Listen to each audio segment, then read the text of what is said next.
Hello students, in the previous video we have discussed the theoretical aspects of valuation of securities in relation to bonds. So today I have taken some of the practicals that are based on the valuation of bonds. As I have told in the earlier video that the types of security we are going to study or the valuation of security we are going to consider is the bonds or the debentures. That means the valuation of bonds are the same like of debentures. Then the other aspect would be the preference shares and the last one would be the equity shares. Today we are going to solve the bond valuation model or we are going to evaluate the bonds.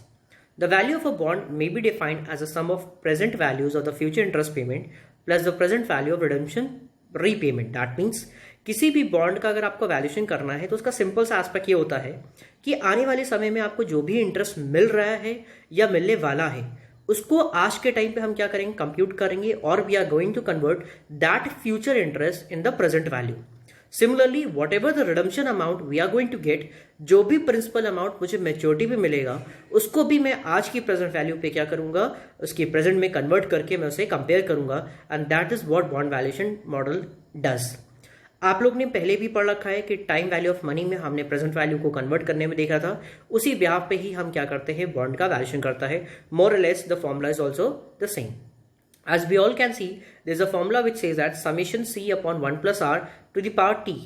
Obviously, C represents the interest payment, the dividend we are going to get. Obviously, जो भी हम bond या debenture invest करते हैं उस पर मुझे जो भी इंटरेस्ट मिलेगा वो हम किससे कंप्यूट करेंगे, C से. C 1 plus R to the power T, rate of interest जो हमें मिलेगा वो, और T refers to the duration. Whereas M is the principal amount that we are going to receive at the maturity. उस maturity पे जो हमको जो पैसा मिलेगा उसको भी हम कन्वर्ट कर लेंगे किसमें, अपने प्रेजेंट वैल्यू में. और इस टोटल का, इस पूरी इक्वेशन का जो भी टोटल आएगा उससे हम क्या डिटरमाइन कर सकते हैं, the value of a bond. So let's start with the practical aspects. तो here is the practical which says that if a investor purchases bond whose face value is rupees 1000, maturity is 5 years and coupon rate is 7%, the required rate of return is 8%, what should he be willing to pay now to purchase the bond if it matures at par? अब इसका क्या मतलब हुआ, एक बंदा है 1000 रुपए invest करने को तैयार है जिसका 5 साल के बाद मैच्योरिटी पीरियड है. कूपन रेट का मतलब होता है कि वो बॉन्ड हमको इंटरेस्ट जो देगा, दैट मीन्स इंटरेस्ट यील्ड कितने का है, 7% का. The required rate of return का मतलब कितना है, 8%. अब इस रिक्वायर्ड रेट में क्या होता है, जो हमने रिस्क लिया है और उसको बियर किया है, हमारा रिस्क फ्री रेट होता है, इसके सम को हम लोग क्या कहते हैं, the required rate of return. Market में कहीं भी पैसा इन्वेस्ट करते हो तो वो थोड़ा सा रिस्क होता है, तो हम ये सिर्फ बीटा से रिप्रेजेंट करते हैं. तो वही चीज यहाँ पे होती है, क्या उसे क्या कहता है, द रिक्वायर्ड रेट इज 8%. ध्यान रखिएगा जब भी हम आर की वैल्यू रखते हैं वो कितना हो जाएगा, यही रिक्वायर्ड रेट होगा. गलती से कूपन रेट की वैल्यू आप ना रख दीजिएगा. Here a solution, simple value हम कंप्यूट करेंगे क्योंकि हमें कंप्यूट क्या करना है कि हमें इंटरेस्ट कितना मिलेगा. 1000 रुपए इन्वेस्ट किया था, कूपन रेट था हमारा 7%, तो 1000 to 7/100 is to how much, 70 rupees. तो 70 रुपीज ये मिल गया. And the required rate is how much, 8%, that can be written as 0.08. Whereas a maturity पे जो हमारा अमाउंट है, the maturity amount is rupees 1000. Since we are going to receive the interest for the next 5 years, तो आप देख सकते हो मैंने सबके वैल्यू सेम है, बस हर बार जो ड्यूरेशन है, पहले साल में 1 था, फिर 2 हो गया, फिर 3 हो गया, फिर 4 हो गया, फिर 5 हो गया. And at the end we receive the principal amount that is 1000 rupees. वो देखिएगा 5 years कितने के बाद पे हमने इन्वेस्ट कर दिया. On computing all these present values we get the answer as rupees 960.06. That means अगर 1000 रुपए वो फ्यूचर में आप कंप्यूट कर रहे हो वो आज मिल जाए तो इसकी वैल्यूएशन कितने रुपए होगी, सिर्फ 960.60 rupees. The other type of practical that we are going to discuss is that when these bond pays interest on semi-annual period, that means they pay the interest on a half-yearly basis. अगर ये आपके जो interest पे करते हैं ये half yearly basis पे करते हो तो आपको अपने फॉर्मूले में थोड़े से माइनर क्या करने पड़ेंगे, चेंजेस करने पड़ेंगे, और बाकी फिर आपका पूरा कॉन्सेप्ट क्या हो जाएगा, एकदम सेम तरीके से सॉल्व होगा. पहला क्या चीज होगा, annual interest payment should be divided by 2 to obtain half yearly interest payment. क्योंकि जैसे हमने पहले क्वेश्चन में किया था 7% का इंटरेस्ट वो एनुअल था, तो उसका मैं जस्ट हाफ कर दूंगा तो मेरा क्या निकल के आएगा, हाफ ईयरली इंटरेस्ट पेमेंट आ जाएगा. सेकंड पॉइंट पे दे रखा है द डिस्काउंट रेट और market yield should be divided by 2. जो रिक्वायर्ड रेट होगा वो हम किससे डिवाइड कर देंगे, 2 से. क्योंकि हम यहाँ पे कंपटीशन कैसे कर रहे हैं, जस्ट हाफ कर रहे हैं। और जो हमारी मैच्योरिटी पीरियड थी उसको हम 2 से डिवाइड कर देंगे, क्योंकि वो मनी हमारा एक्यूमुलेट कितनी बार होगा, एक साल में 2 बार होगा। तो जितने भी ड्यूरेशन दे दिया, लेटेस्ट से कि वो उन्होंने 5 ईयर्स बोला, तो हम 5 × 2 कर देंगे just in order to compute the actual period. उसी के ब्याह पे हमने यहाँ पे फॉर्मुला ले रखा है, and let's start a practical based on this concept only. So here is a practical which says that a debenture of ₹1000 value carries a coupon rate of 10% and a maturity period of 6 years. The interest payable is semi-annually. If the required rate of return is 12%, calculate the value of a debenture. Before starting with the concept, आपको बस थोड़ा सा point समझना है। Maturity period क्या है, 6, इसको हमें क्या करना है, जस्ट 2 से मल्टीप्लाई करना है, तो मैच्योरिटी पीरियड हमारी कितनी हो जाएगी, 12। एक तो ये बात समझ में आ गई।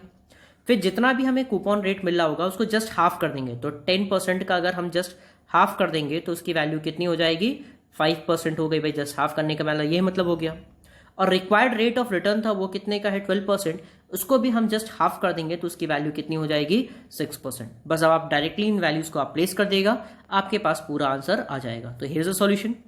आप देख सकते हो, since our interest payment was how much, वहां पे कितना था 10%, उसका जस्ट हमने हाफ कर दिया तो कितना हो गया, 5% हो गया। जब हम रेट ऑफ इंटरेस्ट की बात करें तो रिक्वायर्ड रेट ऑफ रिटर्न कितना था, 12%, जस्ट हाफ किया तो वैल्यू कितनी हो गई, 6%।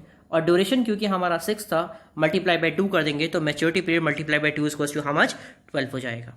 उन्हीं वैल्यूज को हमने प्लेस कर दिया। Since the interest is being received 12 times, आपको हाफ ईयरली कंप्यूट करना है, लेकिन देखा जाए तो कितनी बार मिलेगा, 12। तो आप देख सकते हो कि मैंने 7 बार सेम है, लेकिन पावर क्या होती गई है, 1 2 3 4 5 6 7 8 9 10 11 एंड 12।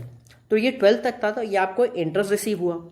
जैसे ही आपका 12th पीरियड कंप्लीट हो गया, यानी at the end of the 6th year, you are going to receive your principal amount. जो आपने 1000 रुपए इन्वेस्ट किए थे वो पैसा भी आपको मिल जाएगा। तो 1000 अपॉन 1 + r और टू द पावर n की जगह कितना लिख दिया जाएगा, 12 रुपीज लिख जाएगा।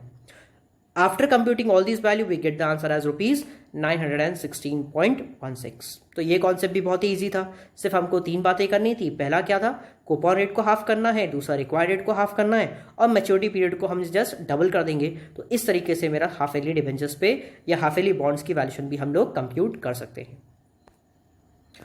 Now when we are talking about the valuation of deep discount bonds, आप लोगों को पता है डीप डिस्काउंट बॉन्ड्स कह सकते हैं या जीरो कूपन बॉन्ड्स बोल सकते हैं। इसमें खास बात क्या होती है कि they do not carry any interest payment, इसमें कोई भी इंटरेस्ट पेमेंट नहीं होता है। आपको जो भी अमाउंट रिसीव होता है वो eight the end of a year मिलता है। आपका जो एक्स्ट्रा मिलेगा वही आप इसको अपना रिटर्न कह लीजिए, अपना प्रीमियम अमाउंट कह लीजिए, बस इतना सही इसमें क्या होता है, वैल्यूएशन होता है। तो आप देख सकते हो क्योंकि इसमें कोई रेगुलर इंटरेस्ट पेमेंट नहीं होता है या एनुअल इंटरेस्ट पेमेंट नहीं होता, सीधे आपको प्रिंसिपल अमाउंट पे जो भी मिलता है उसी के ब्याह आप इसको क्या कर सकते हो, कंप्यूट कर सकते हो। तो सिंपली टीवी का मतलब जो मैच्योरिटी पे मुझे मिलेगा 1 + r to the power n लगा देंगे। हमारा बेसिक जो प्रेजेंट वैल्यू को कंप्यूट करने का फॉर्मूला था, बस उसी को अप्लाई कर देंगे। तो यहाँ पे भी हमने एक प्रैक्टिकल देखा which says that a DBB is issued for a maturity period of 10 years and having a par value of ₹25,000। Find out the value of DB when the interest rate is 15%। अब that means 10 साल के बाद है, required rate of return कितने का है, 15%। तो हमने उसी फॉर्मूले पे प्लेस किया। ध्यान रखिएगा फॉर्मूला वही है, हमने इसको रिप्रेजेंट अलग किया है। तो वैल्यू कितनी हो गई, 25,000 डिवाइडेड बाई 1 + r, यानी कि 1 + 0.15 हो गया। और क्योंकि नंबर ऑफ ड्यूरेशन कितना था, 10 years, तो उसकी पावर कितनी हो गई, 10 हो गई। इसी को वैल्यू अगर हम कंप्यूट कर दें तो वैल्यू कितनी हो जाएगी, 6,175। दैट मीन्स उस बॉन्ड की आज वैल्यू कितने रुपीज होगी, 6,175।